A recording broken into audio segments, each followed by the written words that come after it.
Hello and welcome. Myself Sumaira Banu. Today we are going to discuss about evaluation and its types. Evaluation क्या होता है? Wait, I will zoom. देखो, सबसे पहले evaluation से पहले मैं आपको important चीज़ें बोलती हूँ जो 2024 जो आपका एग्ज़ाम कैंसिल हुआ उस एग्ज़ाम में भी आया था। सबसे पहले होता है मेजरमेंट। ये फर्स्ट स्टेप होता है मेजरमेंट। मेजरमेंट का मतलब क्या है? कोई भी चीज़ जो हम मेजर करते हैं क्वांटिटेटिव फॉर्म में।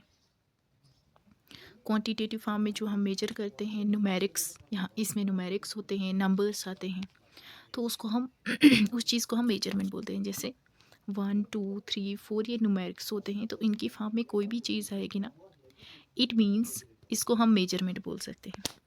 दूसरा कौन सा आता है? दूसरा आता है असेसमेंट। असेसमेंट जो है ना, असेसमेंट में हम कंपैरिजन करते हैं। असेसमेंट में क्या करते हैं? यस, कंपैरिजन करते हैं। ठीक है, या तो हम यहाँ पे कंपैरिजन करेंगे, दो चीज़ों के बीच में, तीन चीज़ों के बीच में कंपैरिजन करते हैं, या तो क्राइटेरिया के बेसिस पर कंपैरिजन करेंगे, हम फिक्स प्री डिटरमाइंड स्टैंडर्ड रखते हैं, या हम नॉर्म के बेसिस पर कंपैरिजन करते हैं, और या हम खुद के साथ ही कंपैरिजन करते हैं। और लास्ट पे जो है ना, लास्ट पे आपका आता है इवैल्यूएशन।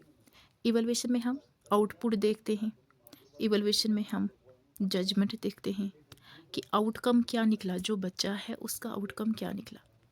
तो इवैल्यूएशन क्या है कि जब हम इफ़ेक्टिवनेस देखते हैं, इफ़ेक्टिवनेस को हम असेस करते हैं कि टीचिंग लर्निंग प्रोसेस में जो टीचर ने टीचिंग लर्निंग प्रोसेस है, मतलब जो किस टीचिंग स्ट्रेटजी से पढ़ाया, कितना ज़्यादा इफ़ेक्टिव रिजल्ट आया, उसी को हम इवैल्यूएशन बोलते हैं। तो इवैल्यूएशन का आप एक ही की पॉइंट याद रखना, जो आपके एग्ज़ाम में आता है जजमेंट आएगा, आपके एग्ज़ाम में आउटकम आएगा, आउटपुट आएगा, अचीवमेंट आएगा, ये सारी चीज़ें इवैल्यूएशन में आती हैं।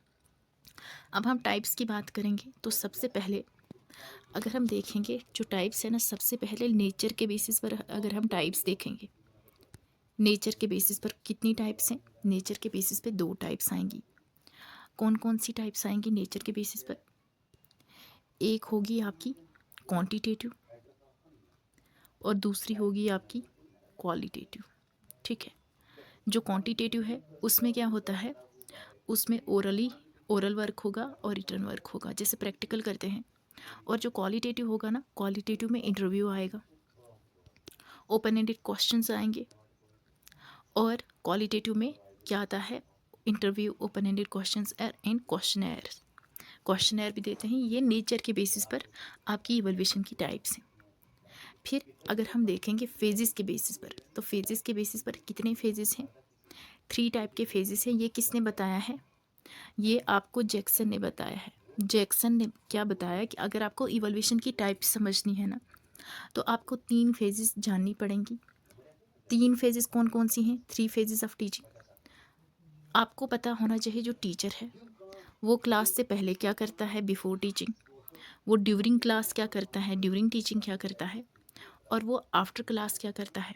ठीक है, अगर आपको ये 3 चीज़ें पता होगी ना, तो आप इवैल्यूएशन को ईज़िली से समझ जाओगे कि जो टीचर है वो क्लास से पहले क्या करता है, बिफोर टीचिंग क्या करता है, वो क्लास में क्या करता है, ड्यूरिंग टीचिंग क्या करता है, और आफ्टर टीचिंग क्या करता है। सबसे पहले हम पढ़ेंगे बिफोर टीचिंग, जो टीचर है वो क्लास से पहले क्या करता है। जैसे मैंने अभी ये पीपीटी बनाई, तो मैंने सोचा मैं आपको कैसे पढ़ाऊँगी।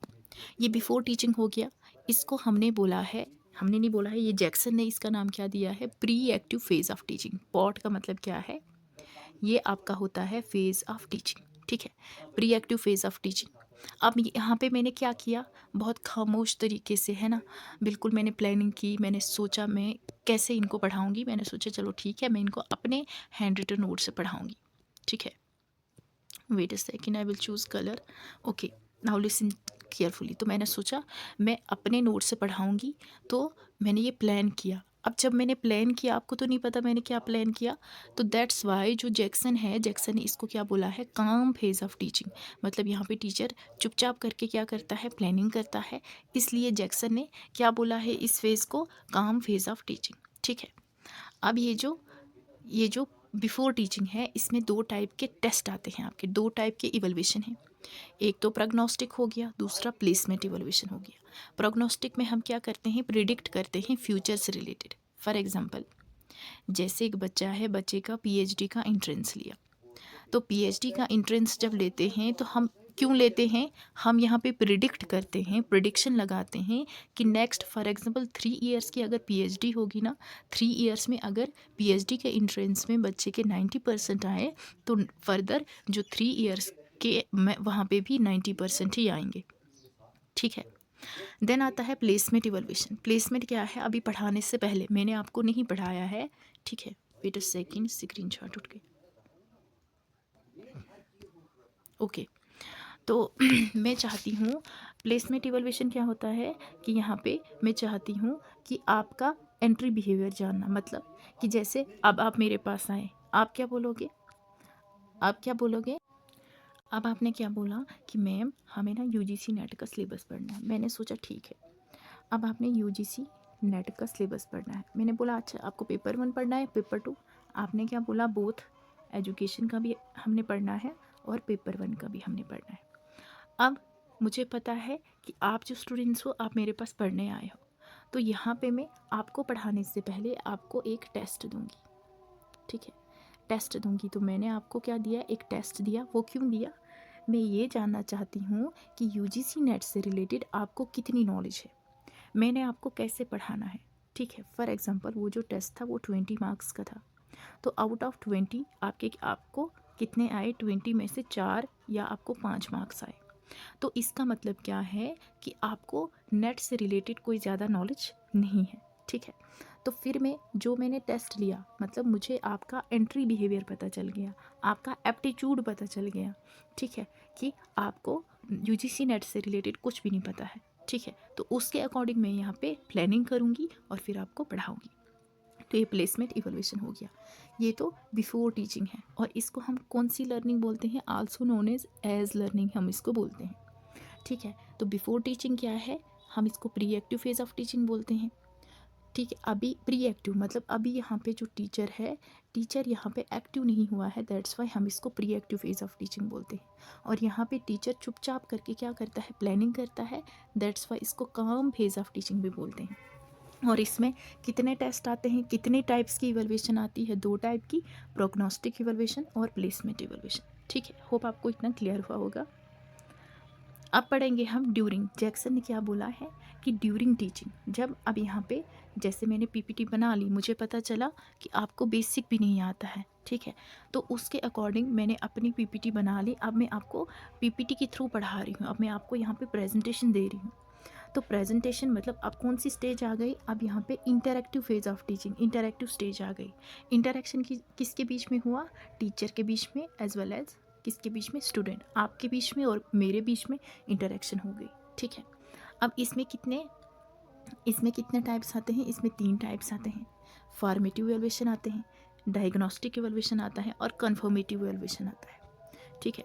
जो फॉर्मेटिव इवैल्यूएशन है, जैसे मैं आपको इस टाइम पढ़ा रही हूँ, ठीक है। वेट, सबसे पहले हम फॉर्मेटिव इवैल्यूएशन पढ़ते हैं। Wait I will zoom, okay, आप दिख रहा है आपको प्रॉपर तरीके से। तो for example, wait a second, okay, now listen carefully.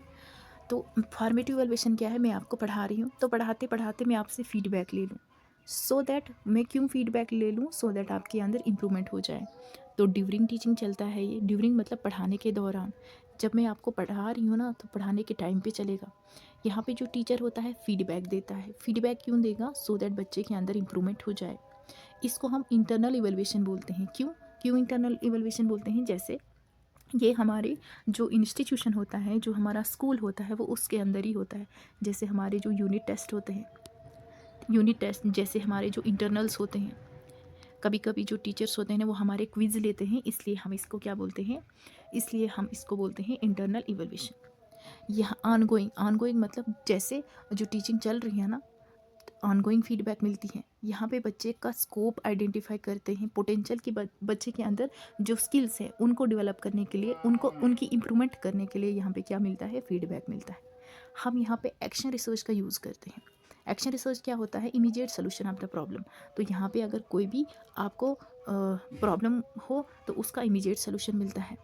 ये थ्रू आउट तक कोर्स चलता है, ठीक है। यहाँ पे हम किस में यूज़ करते हैं, टीएलपी क्या हो गया, मेरी शॉर्ट फॉर्म है टीचिंग लर्निंग प्रोसेस। स्टूडेंट्स को यहाँ एनकरेज करते हैं कि आप आंसर करो, तो ये मैंने आपको हेल्पफुल बिहेवियर की बिहेवियर पढ़ाए हैं कि कहाँ कहाँ पे स्टूडेंट्स को एनकरेज करते हैं। तो जब हम स्टूडेंट्स को एनकरेज करते हैं ना, ये कौन सा बिहेवियर है, या आपका हेल्पफुल बिहेवियर है, कि जब हम स्टूडेंट्स को एनकरेज करते हैं कि आप और बोलो, उसको हम क्या बोलते हैं, उसको हम बोलते हैं प्रोबिंग। ठीक है, प्रोबिंग बोलते हैं। बच्चे की इंट्रिंसिक मोटिवेशन होती है। ठीक है, जैसे आपके अंदर इंट्रिंसिक मोटिवेशन है कि हम कुछ कर सके। इनकरेक्ट रेस्पॉन्सेज को हम अवॉइड करते हैं और इनफॉर्मली होता है, जैसे क्विज हो गए, होमवर्क देते हैं, आपकी यूनिट टेस्ट हो गए, ये सारी चीज़ें किस में आती हैं, फॉर्मेटिव इवैल्यूएशन। और ये जो फॉर्मेटिव इवैल्यूएशन है ना, इसको, अच्छा ये ड्यूरिंग टीचिंग वाला है, इसको हम क्या बोलते हैं, फॉर्मेटिव इवैल्यूएशन को, ये याद रखना, फॉर्मेटिव इवैल्यूएशन को हम बोलते हैं, क्या बोलते हैं, फॉर्मेटिव हो गया फॉर लर्निंग, फॉर ऐसे याद रखना, फॉर से फॉर्मेटिव, तो फॉर से फॉर लर्निंग। फिर आता है डायग्नोस्टिक। अब यहाँ पे तो मैंने बहुत अच्छे से आपको पढ़ा लिया, बट फिर भी आपको कहीं दिक्कत आ रही है। ठीक है, नॉर्मल क्लासरूम में मैंने फीडबैक भी लिया, आपकी इंप्रूवमेंट के लिए आपकी पोटेंशियल को आइडेंटिफाई किया, ऑनगोइंग फीडबैक ली, बट फिर भी आपको थोड़ा बहुत प्रॉब्लम रह गई। तो यहाँ पे जो बच्चे हैं ना, उनकी जो वीकनेसेस हैं, उनकी जो डिफ़िकल्टीज़ हैं टॉपिक से रिलेटेड, जो उनको समझ नहीं आती है, उनका मैं रिमीडियल मेजर दूंगी। अब यहाँ पे तो रिमीडियल मेजर दिया, जो उनके एरर्स हैं, जो उनकी वीकनेसेस हैं, जो इनकी डिफ़िकल्टीज़ हैं, यहाँ पे तो रिमीडियल मेजर दिया। बट मैंने तो कंफर्म भी करना है ना कि जो बच्चे हैं जिनको समझ नहीं आ रही है, जो स्टूडेंट्स हैं जो लैग कर रहे हैं, जिनको समझ नहीं आ रही है, तो कंफर्म भी करना है ना। तो यहाँ पे कन्फर्मेटिव टेस्ट होगा। अगर यहाँ पे उनको समझ आएगी फिर तो मैं नेक्स्ट टॉपिक पढ़ाऊँगी, अगर नहीं समझ आएगी, नहीं समझ आएगी, तो फिर क्या होगा, फिर मैं उनको दोबारा से पढ़ाऊँगी। ठीक है, कन्फर्मेटिव हो गया। और लास्ट पे क्या है, लास्ट पे हो गया also known as of learning after teaching. इसको हम क्या बोलते हैं, ये हो गया आपका आफ्टर टीचिंग। ये आफ्टर टीचिंग मतलब पढ़ाने के बाद, अब कल क्लास ख़त्म हो गई, बस क्लास ख़त्म हो गई, मतलब सम हो गया। सम का मतलब क्या है, यहाँ पे इसमें एक ही आता है और वो है आपका समेटिव असेसमेंट। और इसको जैक्सन ने क्या बोला है, post active phase of teaching, मतलब क्लासेस ऑफ हो गई, बस बंद हो गई क्लासेस, अब नहीं पढ़ना है हमने, तो क्लासेस ऑफ हो गई, ऑफ हो गई, ऑफ मतलब आफ्टर टीचिंग। आफ्टर टीचिंग में एक ही आता है और वो कौन सा है, आपका समेटिव असेसमेंट। अब ये इसको पढ़ते हैं थोड़ा डिटेल में, फिर हम क्वेश्चंस करेंगे। समेटिव इवैल्यूएशन क्या है, ये एंड पे होता है, यहाँ पे ग्रेडिंग प्रोवाइड की जाती है। ठीक है, एंड पे होता है, ग्रेडिंग दी जाती है, और यह प्रोडक्ट ओरिएंटेड होता है। अब यहाँ पे अगर हम कंपैरिजन में पढ़ेंगे तो सबसे पहले प्रोडक्ट, तो हमने इसको बोला कि जो बिफोर टीचिंग था उसको हम इनपुट बोल सकते हैं, प्लेसमेंट को। ठीक है, प्रोसेस में आपका फॉर्मेटिव आएगा ड्यूरिंग टीचिंग, और एंड प्रोडक्ट कौन सा हो गया, ये आपका हो गया समेटिव इवैल्यूएशन। इसको हम एक्सटर्नल इवैल्यूएशन बोलते हैं, क्यों, क्योंकि हमारे जो एग्ज़ाम होते हैं वो एक्सटर्नल यूनिवर्सिटी में होते हैं, बाहर वाली यूनिवर्सिटी में। ऐसा होता है ना कि जैसे आपकी यूनिवर्सिटी में जब आपका फाइनल एग्ज़ाम होगा तो बाहर वाली यूनिवर्सिटी से भी एग्जामिनर आते हैं। ठीक है, तो वो दैट्स वाई हम उसको एक्सटर्नल इवैल्यूएशन बोलते हैं। ये बहुत ज़्यादा रिलायबल होता है in comparison to formative evaluation. क्यों होता है रिलायबल, बिकॉज यहाँ पे आपको सर्टिफिकेट मिल जाता है।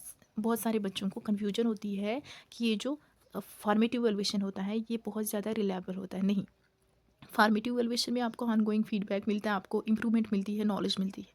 बट समेटिव इवैल्यूएशन में आपको क्या मिलता है, आपको पैसे भी मिलते हैं, आप अर्निंग भी कर सकते हो। तो ये बहुत ज़्यादा रिलायबल होता है in comparison to formative evaluation.